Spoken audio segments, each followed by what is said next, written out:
আসসালামু আলাইকুম। আমাদের নতুন পেজের পক্ষ থেকে সবাইকে সুস্বাগতম জানিয়ে দিচ্ছি আজকের হাটের আপডেট নিউজ।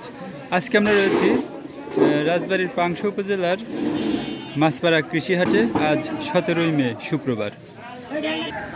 আজকের হাটে পেঁয়াজ বিক্রি হলো সর্বোচ্চ 2300 থেকে 2310 টাকা পর্যন্ত। তবে পেঁয়াজের গুণগত মান ভেদে দামেরও তারতম্য হতে পারে। তো আমরা দেখি এই পেঁয়াজ যারা সেল করে থাকে তারা কতটুকু বস্তায় বাঁধে,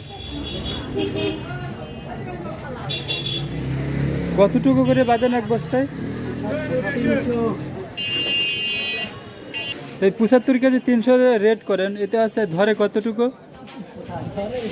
মানে বস্তায় কতটুকু ধরে?